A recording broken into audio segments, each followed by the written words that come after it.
Existe um segredo escondido nas próprias palavras da Bíblia. Um detalhe tão pequeno que passou despercebido por séculos, uma simples vírgula.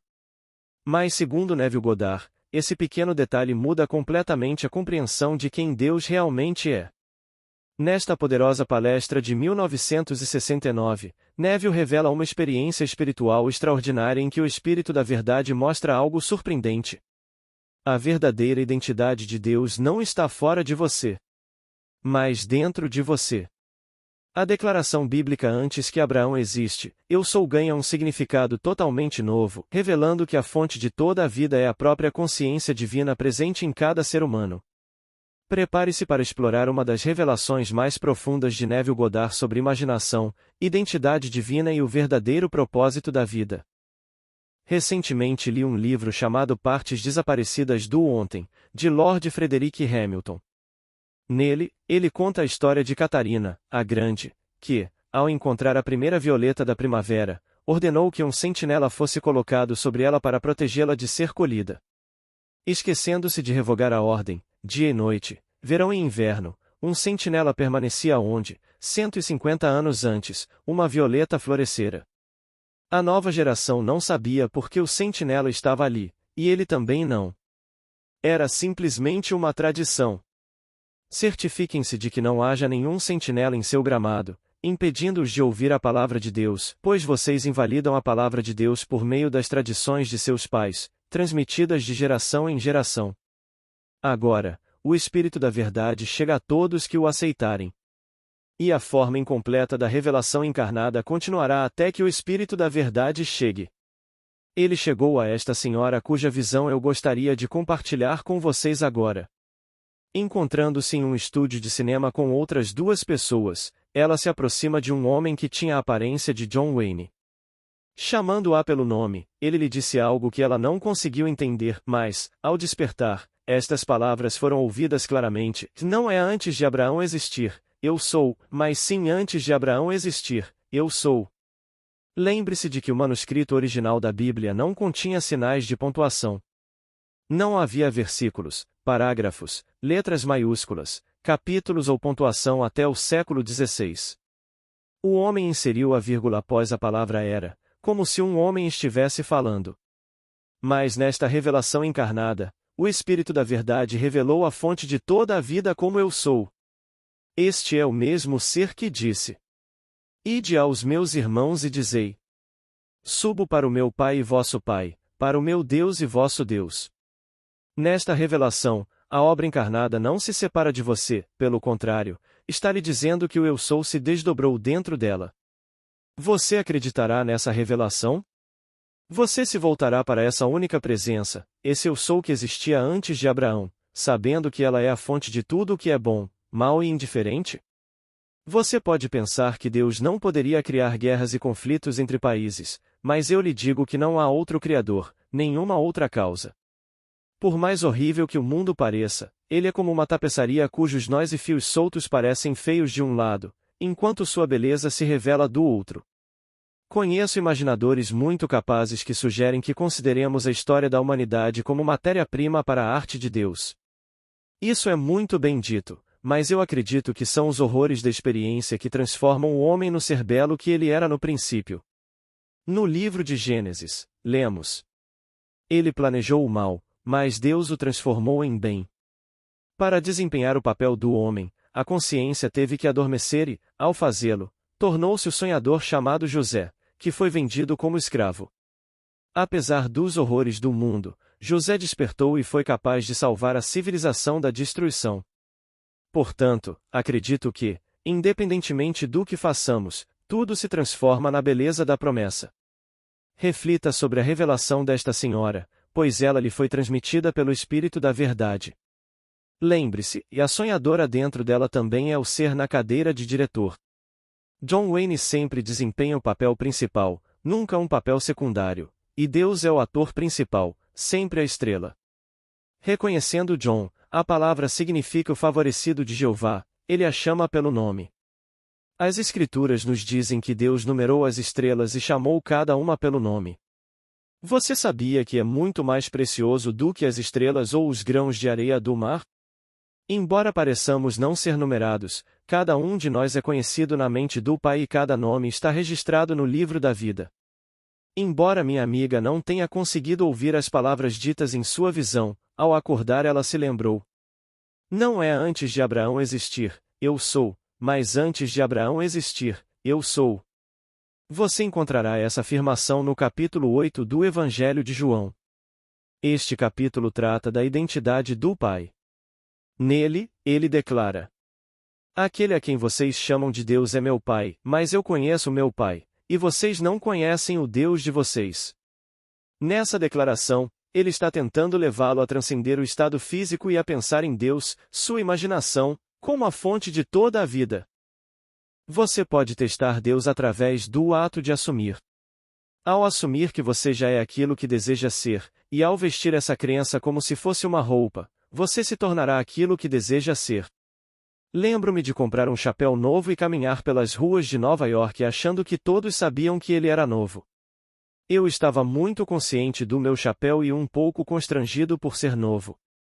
Mas depois de usá-lo o suficiente para guardá-lo no armário e, inconscientemente, pegá-lo de novo, ele já era um chapéu velho e eu podia usá-lo normalmente.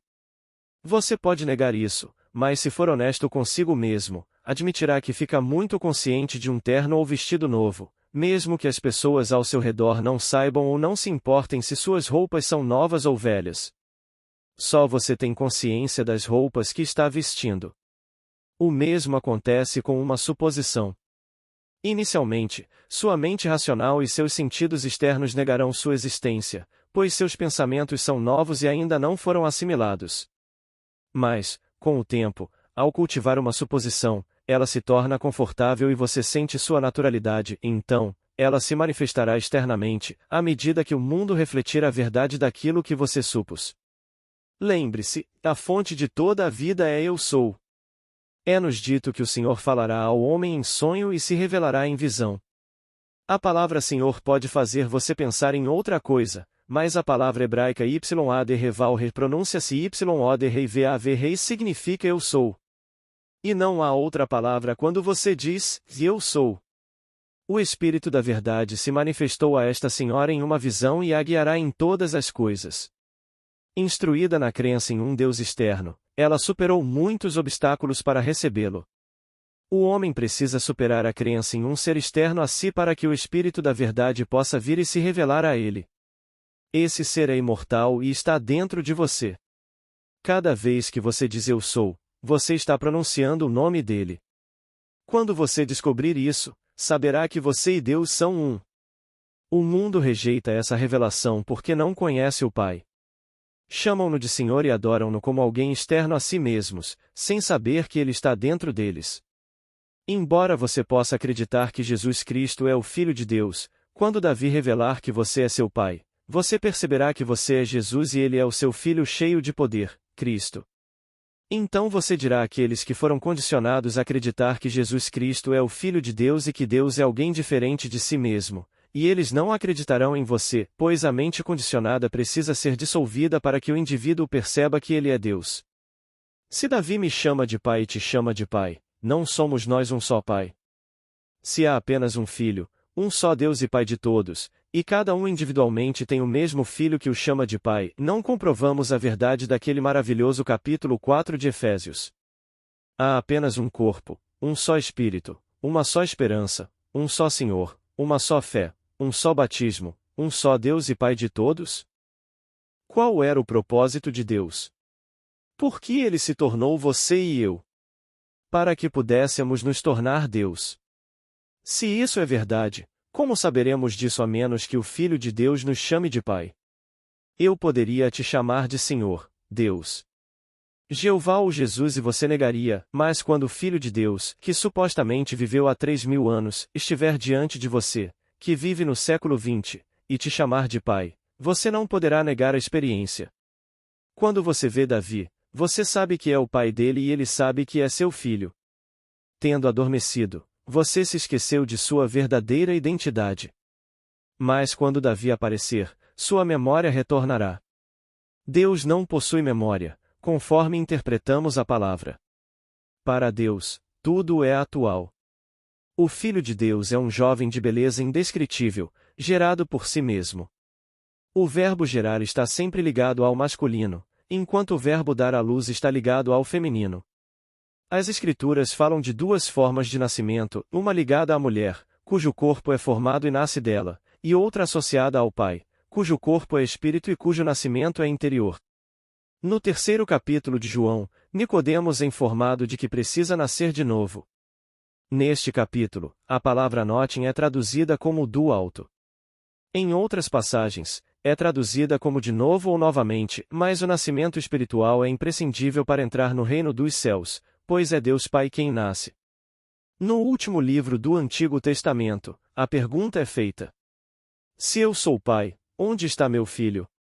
Essa pergunta é respondida quando o Filho de Deus se apresenta diante de você. Como professor, tem sido difícil para mim fazer com que a mente, condicionada a acreditar na tradição, acredite nessa revelação. A mente tende a se apegar àquela pequena violeta que floresceu há 150 anos. Mas, neste caso, foi há incontáveis séculos que a ideia de que Jesus Cristo era o Filho de Deus foi plantada na mente do homem, enquanto ele, um homem físico, não passava de um pequeno verme. Mas eu lhes digo: Deus se sacrificou para se tornar vocês. Ele está crucificado sobre vocês e ressuscitará de vocês. O homem é a única cruz que Deus carregou e seu nascimento ocorre a partir do crânio do homem, pois é ali que Deus está sepultado. Quando ele desperta em você e emerge de você, é você quem desperta e emerge. E sua paternidade se revela quando o Filho de Deus te chama de Pai. Então vocês compartilharão com o mundo a verdade que vivenciaram, na esperança de que a recebam. Mas, quer a recebam, quer não, saberão que o Espírito da Verdade chegou. Saberão que completaram a corrida e que a coroa da justiça lhes pertence. Embora eu não esteja mais aqui, lembrem-se. Deus ainda está com vocês, pois ele se manifestou entre vocês. E vocês receberão o que eu lhes disse, mas o que Deus lhes revelará de dentro, e experimentarão aquilo que tem sido tão incompreendido ao longo dos séculos. Eu vim para reinterpretar a história de Jesus Cristo. Quem me vê, vê o Pai. Como vocês podem dizer: mostre-me o Pai? Há tanto tempo estou com vocês, e vocês ainda não conhecem o Pai? Quem me vê, vê o Pai. No fim, todos serão o Pai. E porque só há um Pai e só um Filho, essa unidade, agora fragmentada, será reunida novamente. Sem perda de identidade, eu os conhecerei mais intimamente do que é possível neste mundo. Nada se compara à intimidade que teremos quando ressuscitarmos e formos reunidos novamente em um só corpo, um só Espírito, um só Senhor, um só Deus e Pai de todos. Reflita sobre esta revelação. Não é antes de Abraão existir, eu sou, mas sim antes de Abraão existir, eu sou. Aqui vemos que a fonte de tudo é eu sou. Embora os horrores do mundo possam negar um evento divino, lembre-se da história da tapeçaria. As Escrituras chamam o lado feio de abaixo, enquanto o lado bonito é chamado de acima. O Cristo ressuscitado diz: vocês são de baixo e eu sou de cima. Vocês são deste mundo e eu não sou deste mundo. Em outras palavras, vocês que não vivenciaram as Escrituras são de baixo, enquanto aqueles que as vivenciaram são de cima. Vocês são deste mundo, enquanto eles não fazem mais parte deste mundo. Mas, porque somos todos um, vocês serão exaltados como o Cristo ressuscitado. Qualquer desejo pode ser realizado por você, desde que não perca a confiança em si mesmo. Associe qualquer coisa a ele e ele crescerá. Se o seu desejo é ser rico, diga a si mesmo, que eu sou rico, e pense a partir dessa premissa. Se você quer ser reconhecido, afirme que já o é. Você pode ser tudo o que quiser pelo ato de assumir. Viva o seu desejo como se já fosse verdade, e essa premissa, embora negada pelos seus sentidos, quando persistida, se consolidará em fato, objetificando-se e tornando-se realidade. Mas esse não é o propósito da vida. Há apenas um propósito, que é cumprir as Escrituras. E quando Deus se revela em você, um indivíduo, e você compartilha suas experiências, o mundo as negará. Mas eu lhes digo, Vocês não podem se voltar para outro e dizer eu sou, e não podem dividir, pois eu sou é um. A revelação dada a Moisés foi eu sou. Ele não estava falando com outro, cujo nome era eu sou. Se eu dissesse que o Senhor me enviou, vocês pensariam em outro, mas eu estou dizendo que eu me enviei. Certo dia, perguntaram a Blake o que ele pensava de Jesus, e ele respondeu: Jesus é o único Deus, mas eu também sou, e você também é. Nada poderia ser mais verdadeiro do que o que Blake disse, porque só existe Deus, e você é Ele. Tendo se esvaziado do ser que você realmente é, você veio deliberadamente a este mundo para representar o papel de homem. E quando você despertar e nós dois nos reunirmos em um só corpo, saberemos o que fizemos nesta aventura. Não posso negar as coisas desagradáveis do mundo. Todos os jornais noticiam algo terrível. Raramente se lê uma manchete agradável. Se não encontram nada de ruim em nossa cidade, atravessam o oceano para encontrar. O mundo é assim, mas caminha rumo a um glorioso evento divino. Quando o Cristo ressuscitado disse: Tenho coisas para vos dizer, mas vós não as podeis suportar agora, ele estava falando àqueles que estavam presos à concepção de um Deus externo a si mesmos, a quem oravam. Essa mentalidade não conseguia aceitar um Deus interior que se revelaria em uma visão. Conheci uma senhora assim na cidade de Nova York. Ela era dona de uma livraria, onde comprei muitos livros. Sabendo da minha paixão por livros, quando ela percebia meu interesse por um determinado livro, rapidamente apagava o preço e colocava um mais caro no lugar. Ela fazia isso repetidamente. Cheguei a pagar $100 por 3 livros. Um dia, ela disse: Você certamente tem sonhos vívidos, e eu respondi: Não são sonhos, mas visões, onde me comunico comigo mesmo, o eu que você chama de Deus. Há 2 anos, enquanto estava em Nova York, soube que Mary havia sido assassinada. Caminhando por uma rua escura certa noite, ela saiu da calçada e foi atropelada por um carro. Seu marido encontrou o corpo dela 4 dias depois no necrotério, onde estava aguardando identificação. Assim, Mary se foi, levando consigo todas as suas crenças. Não há poder transformador naquilo que o mundo chama de morte. Se você tem preconceito aqui, terá preconceito lá. Se você altera o preço dos livros aqui, fará o mesmo lá. Você continuará a desempenhar o seu papel até que esteja disposto a deixar que a história de Jesus Cristo desperte em você. Disse que Deus falou com Moisés, dando a impressão de que falava de fora, mas Deus sempre sussurra de dentro. Sabendo que Deus era Ele mesmo, quando a revelação veio, Moisés falou com ele face a face e não mais em sonho, como nos é contado no capítulo 12 de Números. Testem minhas palavras, pois sei que a imaginação humana é Deus. Invoquem seu desejo invocando o nome de Deus. Decidam o que querem e perguntem a si mesmos como seria e como se sentiriam se fosse verdade. Então, ousem presumir que já o possuem. Deixem que as pessoas que os conhecem agora vejam vocês após essa presunção. Não os obriguem a ver vocês, deixem que vejam a mudança. Imagine o mundo como uma caixa de ressonância, ecoando e refletindo suas suposições. Ouça os comentários de seus amigos sobre sua mudança. Observe seus rostos expressando a alegria pela sua boa sorte. Abrace esse sentimento como você abraça seu atual conjunto de crenças. Continue a cultivar esse novo estado e, em pouco tempo, seu desejo se materializará e se tornará um fato em seu mundo. Então você saberá quem é a verdadeira causa dos fenômenos da vida. Só existe uma fonte. O mundo a chama de Deus. É um nome bonito, mas não se esqueça de que Deus é a sua consciência. Ninguém consegue ver o que eu sou. Eles veem o que eu digo que sou. Eu caminho sobre a terra e eles veem que sou um homem vestindo um terno cinza. Eu digo onde moro, e eles sabem os nomes do meu pai e da minha mãe, da minha irmã e dos meus irmãos, mas essas são apenas máscaras para o ser que eu sou, pois ninguém consegue ver minha verdadeira identidade neste nível. Eles veem apenas a minha metamorfose. A senhora cuja visão compartilhei viu uma metamorfose que ela mesma criou, na forma de alguém que parecia ser John Wayne. Veja bem, Deus é proteico e pode assumir não apenas uma, mas muitas metamorfoses, e mais de uma ao mesmo tempo. Ela se deparou com sua própria criação, que falava aparentemente de fora, sussurrando tão suavemente que ela mal conseguia ouvir o que ele dizia. Ora, quando a visão se manifesta em palavras, a presença da divindade é confirmada.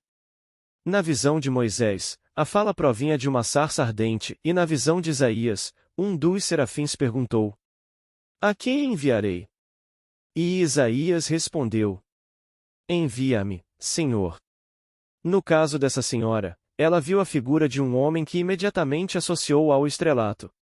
Ele estava sentado na cadeira de diretor, dirigindo e sussurrando um grande segredo, do qual ela se lembrou ao acordar. Não é antes de Abraão existir, eu sou, mas sim antes de Abraão existir, eu sou. Aqui vemos como é importante a posição da vírgula. Assim como naquele dia na cruz.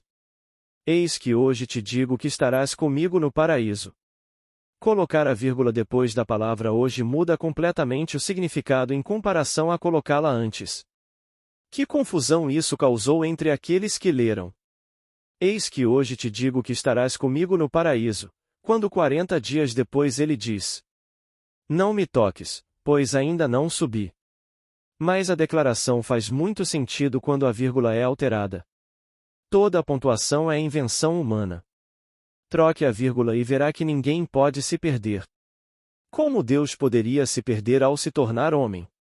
Ele não poderia, portanto, Deus precisa se redimir. Ao descobrir essa verdade, você não poderá ferir ninguém. Pelo contrário, ajudará a todos, pois saberá que ele é você mesmo quem foi excluído. Neste mundo, encontramos o que parece ser outro, e em certo sentido, eles são, pois todos somos individualizados. E jamais perderemos nossa individualidade, contudo, no céu há uma unidade, uma fusão do ser em um só corpo. Lá, você habita como o único Senhor, o único Deus e Pai de todos, sem, no entanto, perder sua identidade. Agora, vamos entrar no silêncio.